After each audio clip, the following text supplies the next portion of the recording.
Welcome to Badasses. I'm your host, Kai Armstrong.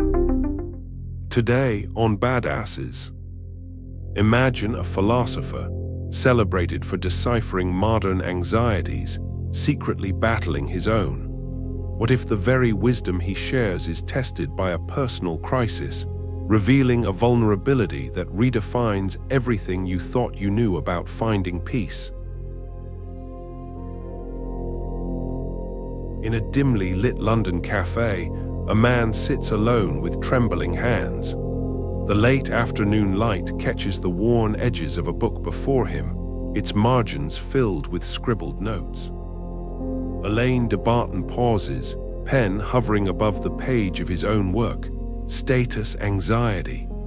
His reflection in the window shows a face marked not by the confidence of a celebrated philosopher, but by the very uncertainties he spent his life exploring.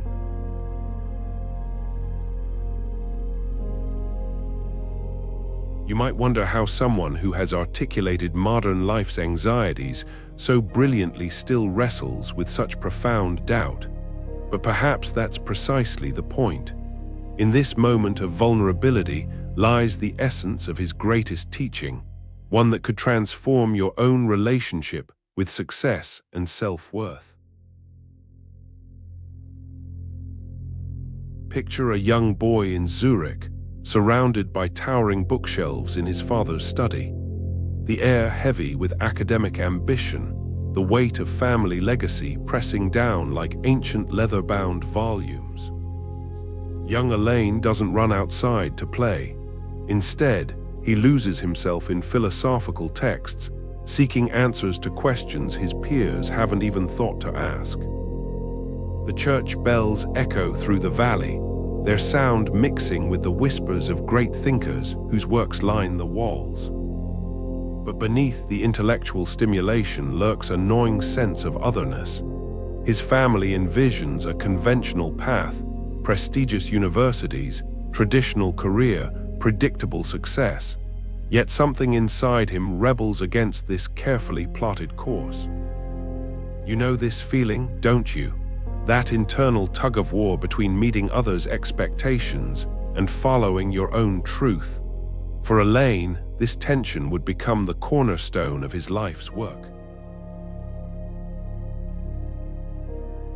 While other children played in the Swiss sunshine, Alain found solace in observation. He watched how adults performed their social roles, noted their anxieties, their pretenses, their desperate attempts to appear successful. His notebooks filled not with typical teenage concerns, but with profound questions about love, status, and the nature of happiness. This peculiar perspective, initially a source of isolation, would eventually become his greatest gift. His otherness granted him a unique vantage point from which to examine society's unspoken rules and hidden anxieties. At 23, Alain published Essays in Love, pouring his outsider's insights into an intimate exploration of romantic relationships. The book became an unexpected bestseller. Finally, validation, recognition, success on his own terms. But success brought its own complications. Academic circles dismissed his work as pop philosophy, too accessible, too emotional, not rigorous enough. The very qualities that made his writing resonate with readers marked him as an outsider in the intellectual world he'd grown up revering. You might recognize this paradox in your own life. When you finally find your authentic voice, the world often responds with both embrace and rejection. For Alain, this mixed reception only intensified his determination to bridge the gap between philosophical wisdom and everyday life. If you're enjoying Badasses, please like, subscribe, and scan the QR code for our free 7-day email course, The Mental Fortitude Challenge.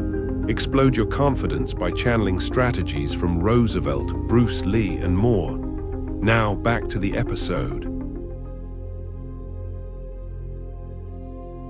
Public speaking engagements multiplied. Media appearances increased.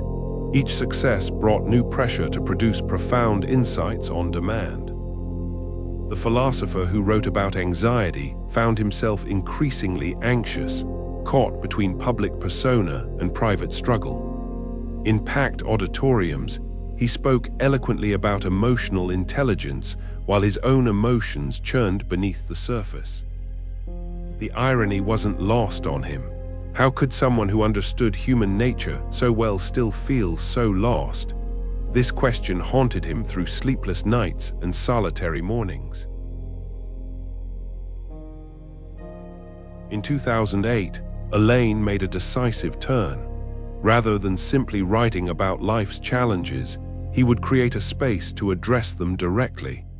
The School of Life was born, not a traditional academic institution, but a place where philosophy could be applied to everyday struggles. Picture a Victorian building in central London, its rooms filled not with abstract theoretical discussions, but with people seeking practical wisdom. Here, conversations about love, work, and self-worth replaced traditional lectures. Philosophy became a tool for living rather than an intellectual exercise. Yet even as the School of Life flourished, Alain faced his own crisis of meaning. His books on relationships couldn't prevent his personal disappointments. His insights into status anxiety didn't immunize him from self-doubt. Critics seized upon this apparent contradiction, questioning his credibility. But they missed the point entirely. During a particularly scathing public critique of his work, Alain reached a breaking point.